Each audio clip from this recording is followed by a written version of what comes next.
नमस्कार दोस्तों, स्वागत है आप सभी का आपके अपने चैनल माई स्टडी जोन में। आज हम पढ़ेंगे पृथ्वी पर स्थानों की स्थिति। ये विषय न केवल कक्षा 6 के एनसीईआरटी के लिए महत्वपूर्ण है, बल्कि BPSC, BSSC, Bihar teachers, UPSC जैसे प्रतियोगी परीक्षाओं के लिए भी अत्यंत उपयोगी है। आज के इस वीडियो में हम बिल्कुल सरल भाषा में समझेंगे कि पृथ्वी का वास्तविक आकार क्या है, ग्लोब क्या है, अक्षांश और देशांतर क्या है, भारतीय मानक समय कैसे निर्धारित किया जाता है। तो आइए बिना समय गंवाए शुरू करते हैं। हमारा पहला टॉपिक है पृथ्वी का आकार। प्राचीन समय में लोग पृथ्वी को सपाट मानते थे, लेकिन वैज्ञानिकों के शोध के बाद ये सिद्ध हुआ कि पृथ्वी गोलाकार है। हालांकि पृथ्वी पूरी तरह गोल नहीं है, ये ध्रुव पर थोड़ी सी चिपटी और भूमध्य रेखा पर थोड़ी उभरी हुई होती है। पृथ्वी के इस वास्तविक आकार को ही जियोइड कहा जाता है। इसे याद रखने के लिए बस इतना याद रखिए कि जियोइड इज इक्वल टू ध्रुवों पर चिपटी प्लस भूमध्य रेखा पर उभरी हुई पृथ्वी। बीपीएससी से ये प्रश्न कई बार पूछे जा चुके हैं। और भी बहुत सारे इम्पॉर्टेंट फैक्ट है, जैसे कि बीपीएससी के महत्वपूर्ण तथ्य वाले सेक्शन में आप देख सकते हैं कि पृथ्वी का विषुवतीय व्यास लगभग 12,756 किलोमीटर है। पृथ्वी का ध्रुवीय व्यास 12,714 किलोमीटर, विषुवतीय व्यास ध्रुवीय व्यास के लगभग 43 किलोमीटर अधिक है। पृथ्वी की परिधि लगभग 40,075 किलोमीटर है और पृथ्वी की आयु 4.54 अरब वर्ष है। अब प्रश्न आता है कि पृथ्वी को समझने के लिए हम क्या उपयोग करते हैं। पृथ्वी का छोटा त्रिआयामी मॉडल जो होता है वो ग्लोब कहलाता है। ग्लोब की सहायता से हम महाद्वीपों, महासागरों तथा देशों की स्थिति को सही रूप से समझ सकते हैं, लेकिन ग्लोब को हम हर जगह ले जाना हमारे लिए संभव नहीं होता है। इसलिए हम मानचित्र का उपयोग करते हैं। याद रखिएगा, ग्लोब पृथ्वी का सही आकार दर्शाता है, वहीं मानचित्र पृथ्वी का समतल चित्र होता है। चलिए एक डिफरेंस समझते हैं। ग्लोब जो होता है वो त्रिआयामी मॉडल होता है, वहीं मानचित्र द्विआयामी मॉडल होता है। ग्लोब सही आकार और दूरी दर्शाता है, वहीं मानचित्र आकार और दूरी में कुछ विकृति होती है। ग्लोब में अक्षांश और देशांतर की स्थिति स्पष्ट होती है, लेकिन मानचित्र में सीमित होती है। उपयोग में ले जाना संभव नहीं होता है, हल्का होता है, ले जा सकते हैं कहीं भी। अब हम बात करते हैं अक्षांश की। भूमध्य रेखा के समानांतर पूर्व से पश्चिम दिशा में खींची गई काल्पनिक रेखाओं को अक्षांश कहते हैं। इनकी सहायता से हम किसी स्थान की उत्तर दक्षिण स्थिति ज्ञात कर सकते हैं। इतना ही नहीं, जलवायु क्षेत्र का निर्धारण करने में भी मदद करती हैं।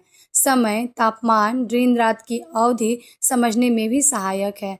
मानचित्र पर स्थान ढूंढने में भी सरलता होती है अक्षांश के द्वारा। यहाँ पे आप एक 3D मॉडल देख सकते हैं जिसपे सारे प्रमुख अक्षांशों को दिखाया गया है। कुछ प्रमुख अक्षांश जैसे कि 0 डिग्री, जिसे भूमध्य रेखा बोलते हैं, 23.5 डिग्री उत्तर कर्क रेखा, 23.5 डिग्री दक्षिण मकर रेखा, 66.5 डिग्री उत्तर आर्कटिक वृत्त, 66.5 डिग्री दक्षिण अंटार्कटिक वृत्त, 90 डिग्री उत्तरी ध्रुव, 90 डिग्री दक्षिणी ध्रुव। यहाँ पे आप 3D मॉडल में बहुत आसानी से देख सकते हैं। इसके अलावा अक्षांश के कुछ महत्वपूर्ण तथ्य भी हैं जो एग्जाम्स में हमेशा रिपीट होते हैं, जैसे कि सबसे बड़ा अक्षांश भूमध्य रेखा 0 डिग्री, अक्षांशों की लंबाई 0 डिग्री पर लगभग 40,075 किलोमीटर जो कि सबसे लंबा है, और ध्रुवों पर सिर्फ 0 किलोमीटर सबसे छोटा होता है। अक्षांश पृथ्वी के आकार के समानांतर होता है और वो एक दूसरे से कभी नहीं मिलते हैं। जलवायु क्षेत्र, प्राकृतिक वनस्पति, मानव गतिविधियां अक्षांशों के अनुसार बदलती रहती हैं। सौर ऊर्जा की तीव्रता भूमध्य रेखा पर अधिक और ध्रुवों की ओर कम होती जाती है। ऋतुओं का निर्माण अक्षांशों के कारण ही होता है। यहाँ पे एक अक्षांश जो कि कर्क रेखा 23.5 डिग्री उत्तर है, भारत के 8 राज्यों से होकर गुजरती है। वो राज्य हैं गुजरात, राजस्थान, मध्य प्रदेश, छत्तीसगढ़, झारखंड, पश्चिम बंगाल, त्रिपुरा और मिजोरम है। इसके ट्रिक भी हैं जो कि यहाँ पे दिया हुआ है। अब बात करते हैं हम देशांतर की। उत्तर ध्रुव से दक्षिण ध्रुव तक खींची गई काल्पनिक रेखाओं को देशांतर कहते हैं। इनकी सहायता से हम किसी भी स्थान की पूर्व पश्चिम स्थिति ज्ञात कर सकते हैं। सभी देशांतर जो होते हैं वो ध्रुवों पर एक दूसरे के साथ में आकर मिलते हैं। यहाँ पे एक 3D मॉडल है, आप देख सकते हैं। जितने भी देशांतर हैं सारे के सारे उत्तरी ध्रुव और दक्षिणी ध्रुव के पास में एक दूसरे के साथ आकर मिल जाते हैं। सबसे महत्वपूर्ण देशांतर जो है वो 0 डिग्री देशांतर है, जिसे प्रधान मध्यम रेखा कहते हैं। ये इंग्लैंड के ग्रीनविच से होकर गुजरती है। ये पृथ्वी को 2 भागों में विभाजित करती है। पूर्वी गोलार्ध जो है वो 0 डिग्री से 180 डिग्री ईस्ट, पश्चिमी गोलार्ध 0 डिग्री से 180 डिग्री वेस्ट है। संक्षेप में कहें तो देशांतर हमें किसी स्थान की पूर्व पश्चिम स्थिति बताने में हमें सहायता करती हैं। चलिए अब हम ये समझते हैं कि समय की गणना कैसे की जाती है। पृथ्वी अपनी ध्रुव पर 24 घंटे में 360 डिग्री घूमता है। इसका अर्थ ये है कि 15 डिग्री इज इक्वल टू 1 घंटा, 1 degree is equal to 4 minute है। अगर एक एग्जाम्पल लेते हैं कि 2 स्थानों के देशांतर में 45 डिग्री का अंतर है, तो उसके समय का अंतर कितना होगा। सिंपल है, 45 डिग्री को 4 मिनट से गुना कर दीजिए, 180 डिग्री आएगा, जो कि 3 घंटे का अंतर है। हम बात करते हैं भारतीय मानक समय की। हमारा जो भारतीय मानक समय है वो 82 डिग्री 30 मिनट पूर्वी देशांतर पर आधारित है। ये देशांतर उत्तर प्रदेश के मिर्ज़ापुर के निकट से गुजरता है। हमारा जो इंडियन स्टैंडर्ड टाइम है वो GMT + 5 आवर 30 मिनट है। एक महत्वपूर्ण तथ्य भी है कि भारत के सबसे पश्चिमी बिंदु गुजरात और सबसे पूर्वी बिंदु अरुणाचल प्रदेश में लगभग 2 घंटे का स्थानीय अंतर है। चलिए IST को और डीपली एनालाइज करते हैं। सबसे पहले हम ये जानते हैं कि इंडियन स्टैंडर्ड टाइम की आवश्यकता क्यों पड़ी। भारत के देशांतर में लगभग 29 डिग्री का अंतर है। सबसे पश्चिमी सीमा जो कि गुजरात के गौहर मोती में है 68 डिग्री 7 मिनट ईस्ट पर है। वहीं अरुणाचल प्रदेश के किबिथु पूर्वी सीमा 97 डिग्री 25 मिनट ईस्ट में है। इन दोनों के बीच में लगभग 29 डिग्री का अंतर है।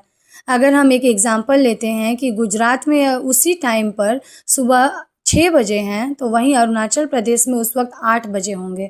लगभग 2 घंटे का अंतर होगा। ये है हमारा लोकल टाइम। अगर हम लोकल टाइम अपनाते हैं तो प्रशासन, रेल, हवाई सेवा, संचार, व्यापार, शिक्षा आदि के लिए एक समान समय नहीं होगा तो हमें दिक्कतें हो सकती हैं। एक समान समय होने के कारण प्रशासनिक कार्य सुचारू रूप से संचालित होते हैं। रेल, हवाई सेवा, बस सेवा समय पर चलती है। व्यापार, उद्योग, बैंकिंग कार्य में सुविधाएं होती हैं।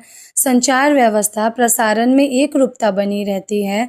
डिजिटल और ऑनलाइन सेवाओं में समन्वय बना रहता है। और एक इम्पॉर्टेंट पॉइंट है जो कि बहुत इम्पॉर्टेंट है, भारत ने 1 जनवरी 1955 को IST को अपनाया था। अब हम बात करते हैं अंतर्राष्ट्रीय तिथि रेखा इंटरनेशनल डेट लाइन का। लगभग 180 डिग्री देशांतर के निकट स्थित रेखा को अंतर्राष्ट्रीय तिथि रेखा कहते हैं। यदि हम इसे पश्चिम से पूर्व पार करते हैं तो एक दिन घटता है, और वहीं यदि पूर्व से पश्चिम पार करते हैं तो एक दिन बढ़ता है। इसका एक बहुत बड़ा अच्छा एग्जाम्पल है, USA से जापान जाने पे पश्चिम से पूर्व जाने पे एक दिन घटेगा, वहीं पूर्व से पश्चिम जापान से USA जाने पर एक दिन हम इसमें जोड़ते हैं। पता है आपको, ये रेखा सीधी नहीं है बल्कि टेढ़ी मेढ़ी बनाई गई है ताकि कोई देश 2 अलग अलग तिथियों में विभाजित ना हो पाए। इसका बहुत इम्पॉर्टेंट महत्व है, जैसे कि समय गणना और वैश्विक कैलेंडर को व्यवस्थित रखती है। ये देशों को विभाजित होने से बचाती है। अंतर्राष्ट्रीय यात्रा, संचार, व्यापार में सुविधा भी प्रदान करती है। और एक और इम्पॉर्टेंट पॉइंट है कि ये प्रशांत महासागर से होकर गुजरती है। अब हम वीडियो के लास्ट पार्ट में पहुंच गए हैं। हमारा लास्ट टॉपिक है भारत का भौगोलिक विस्तार। भारत का अक्षांशीय विस्तार के बारे में सबसे पहले हम बात करते हैं, तो वो है 8 डिग्री 4 मिनट उत्तर से 37 डिग्री 6 मिनट उत्तर तक है। वहीं देशांतरीय विस्तार 68 डिग्री 7 मिनट पूर्व से 97 डिग्री 25 मिनट पूर्व तक है। भारत का दक्षिणतम बिंदु हमारा इंदिरा पॉइंट है जो कि ग्रेट निकोबार द्वीप पर स्थित है। वहीं उत्तरोत्तम बिंदु इंदिरा कॉल है जो कि जम्मू कश्मीर में है। पूर्वी सीमा की बारे में बात करें तो वो अरुणाचल प्रदेश है, जबकि पश्चिमी सीमा गुजरात के गौहर मोती में है। और यहाँ पे एक और इम्पॉर्टेंट पॉइंट है कि भारत उत्तरी गोलार्ध में स्थित है और कर्क रेखा 23.5 डिग्री उत्तरी अक्षांश से देश के मध्य से होकर गुजरती है। भारत का यह विस्तार विविध जलवायु सांस्कृतिक विविधता का कारण है।